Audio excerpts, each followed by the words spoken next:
Advances in artificial intelligence are leading to medical breakthroughs once thought impossible, including devices that can actually read minds and alter our brains to help treat conditions like anxiety, Alzheimer's. But that technology raises privacy concerns. That's why Colorado passed a first of its kind law aimed at ensuring our private thoughts remain private. Your political reporter Sean Boyd joins us live from the Capitol tonight. Sean, this is really mind-blowing even to think about. Who has access to this technology?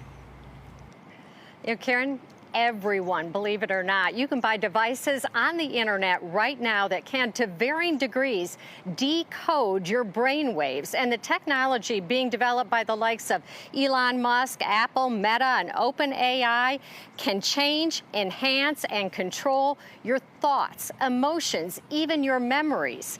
It's the dawn of a new era filled with promise and peril.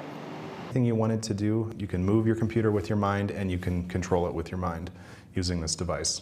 If you think telepathy or mind control is the stuff of science fiction, think again. This is kind of like the first consumer-grade brain-computer interface that anyone can have, and anyone can control their computer using this technology. It's called neurotechnology, and neurologist Sean Pazowski at UC Health says it's revolutionizing healthcare, enabling people who can't move or speak to do what was previously thought impossible, communicate with just a thought or expression. You could use this device to move the cursor to the letter that you wanted, and then if you wanted that letter, you could just smile and give the command to enter that. This headset, one of 30 devices you can now buy on the internet to peer into your brain and, in some cases, alter it. So it is actually modulating and stimulating your brain to help you get a better night's sleep.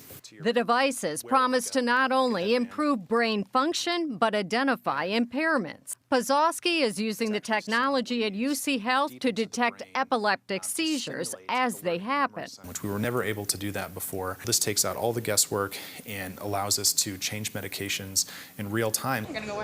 If the at-home devices are impressive, those being used in the lab are even more so. Our brain waves are like encrypted signals, and using artificial intelligence, researchers have cracked the code, identifying frequencies for specific words to turn thought to text with 40% accuracy.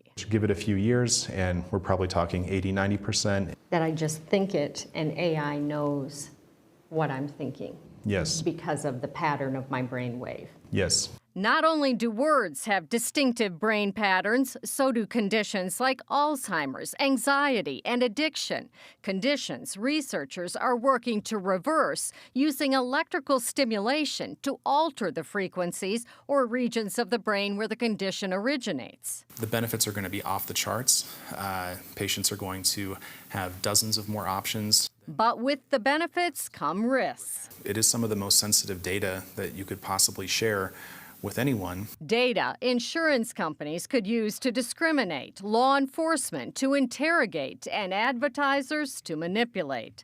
Government, too, could get into our heads and potentially alter our thoughts, emotions, and memories as the technology advances. Nobody wants to live in a world where some of these misuses or abuses exist. While medical research facilities are subject to privacy laws, private companies that are amassing large caches of brain data are not. And based on a study by the Neural Rights Foundation, 2/3 of them are already sharing or selling the data with third parties.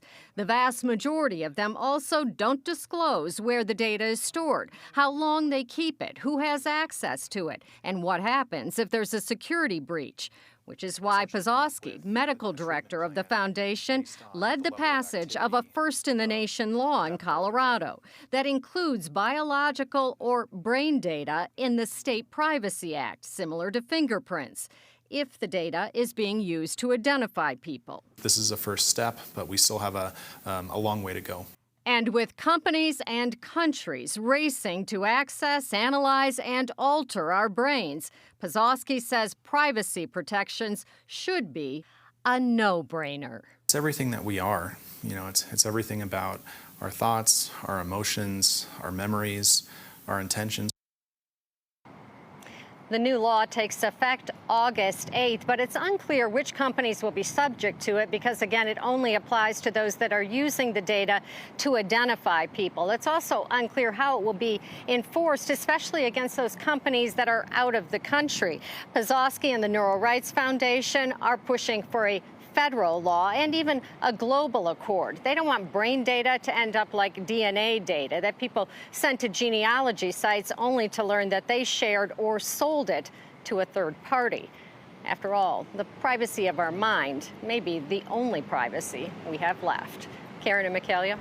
Yeah, so fascinating, Sean, just taking all of this in. We have some questions for you. Yeah. So how much do these at-home devices cost and how well do they work? Most of them are in the $200 to $400 range. For some are in the thousands of dollars. Because they're marketed as wellness devices, they're not regulated by the FDA. But Pazowski says the ones that he's tried do work, but they only work if you have those sensors attached to your head.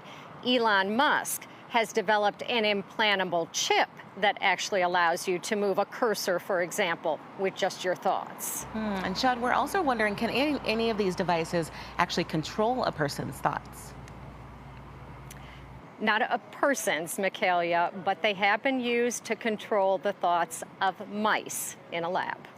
All right, so much to take in. Sean, thank you for that report.